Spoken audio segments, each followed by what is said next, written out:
Hi friends! ఈరోజు నా day ఎలా స్టార్ట్ అయిందో మీ అందరితో షేర్ చేసుకుంటాను.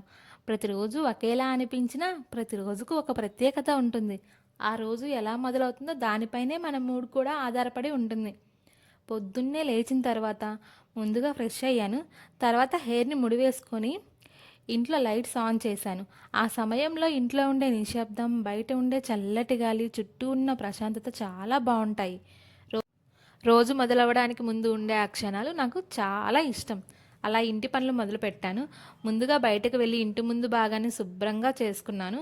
ఇల్లు చుట్టూ శుభ్రంగా ఉంటే చూడటానికి అందంగా ఉండటమే కాదు, మనసుకు చాలా హాయిగా అనిపిస్తుంది. శుభ్రత అనేది కేవలం ఇంటిని అందంగా ఉంచడం మాత్రమే కాదు, మన ఆలోచనలను కూడా ప్రశాంతంగా ఉంచుతుంది. అలా బయట పని పూర్తయ్యాక కిచెన్లోకి వెళ్ళాను. నేను ఎక్కువగా రాత్రే పాత్రలు క్లీన్ చేసి పడుకుంటాను. ఉదయం లేచినప్పుడు సింక్లో పాత్రలు కనిపించకుండా ఉంటే చాలా ప్రశాంతంగా అనిపిస్తుంది. అయినా సరే ఒకసారి కిచెన్ మొత్తం సర్దుకొని క్లీన్ చేసుకున్నాను. గ్యాస్ స్టవ్ తుడిచాను, కౌంటర్ శుభ్రం చేశాను. కిచెన్ శుభ్రంగా ఉంటే వంట చేయడానికి కూడా ఎంతో ఉత్సాహంగా ఉంటుంది. కిచెన్ ఇంటి గుండె లాంటిది. అది శుభ్రంగా ఉంటే ఇంటి వాతావరణం కూడా చాలా హాయిగా అనిపిస్తుంది. ఇలా అన్నీ సర్దుకున్న తర్వాత ఈరోజు టిఫిన్గా ఉప్మా చేయాలి అని డిసైడ్ అయ్యాను. ముందుగా ఉప్మాకు కావాల్సిన పదార్థాలన్నీ రెడీ చేసుకున్నాను.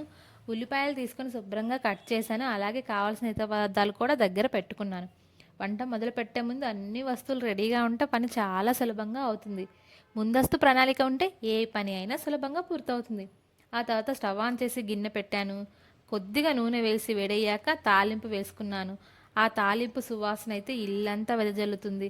ఒక పక్క ఈ తాలింపు సువాసన, ఇల్లు ప్రశాంతత నాకు చాలా అంటే చాలా హాయిగా అనిపిస్తుంది.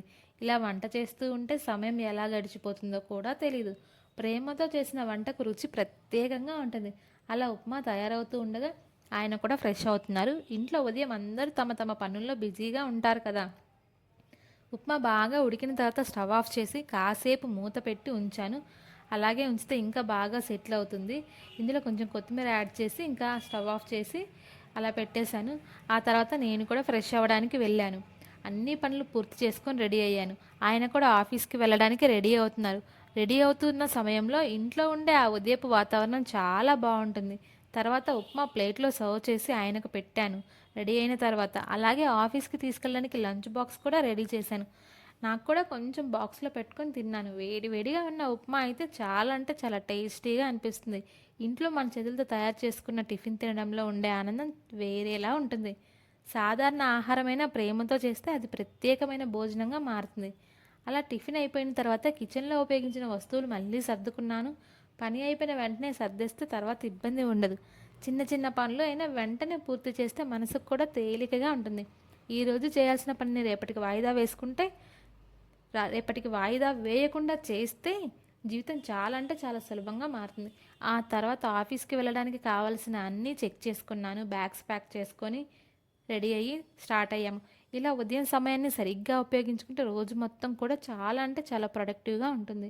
నిజానికి జీవితంలో పెద్ద పెద్ద సంతోషాలు మాత్రమే కాదు, ఉదయం ప్రశాంతంగా లేవడం, ఇల్లు శుభ్రంగా ఉంచుకోవడం, మన వాళ్ళ కోసం వంట చేయడం, మన పనులను మనం ఆనందంగా చేసుకోవడం, ఇవన్నీ కూడా చాలా విలువైన క్షణాలే. సంతోషం అనేది ఒక గమ్యం కాదు, ప్రతిరోజు మనం ఆస్వాదించి చిన్న చిన్న క్షణాల సమాహారం. కొన్నిసార్లు మన జీవితంలో చాలా పెద్ద విషయాల కోసం ఎదురు చూస్తుంటాం, కానీ నిజమైన ఆనందం మన రోజువారీ జీవితంలోనే దాగి ఉంటుంది. ఒక శుభ్రమైన ఇల్లు, ఒక వేడి వేడి టిఫిన్, ఒక మంచి ఉదయం, ఇవే మన రోజును ఆనందంగా మార్చేస్తాయి. ఆనందంగానే కాదు, అందంగా కూడా మార్చేస్తాయి. కృతజ్ఞతతో రోజును ప్రారంభిస్తే ఆ రోజు మరింత అందంగా మారుతుంది. ఇలా ఈరోజు నా ఉదయం చాలా ప్రశాంతంగా ఆనందంగా గడిచింది. అన్ని పనులు పూర్తి చేసుకొని ఆఫీస్కి స్టార్ట్ అయ్యాము. మీరు కూడా మీ ఉదయాన్ని ఎలా ప్రారంభిస్తారో కామెంట్స్లో తప్పకుండా చెప్పండి. మీ డే రొటీన్ గురించి కూడా తెలుసుకోవాలని ఉంది. వీడియో మీకు నచ్చితే లైక్ చేయండి, షేర్ చేయండి. ఇలాంటి వీడియోస్ కోసం మన అన్యాష్ కిచెన్ అండ్ బ్లాగ్స్ని సబ్స్క్రైబ్ చేసుకుని బెల్ ఐకాన్ కూడా ప్రెస్ చేయండి. మీ ప్రేమ ఆదరణ ఎప్పుడూ ఇలాగే ఉండాలని కోరుకుంటూ మళ్ళీ ఇంకో మంచి వీడియోలో కలుద్దాం.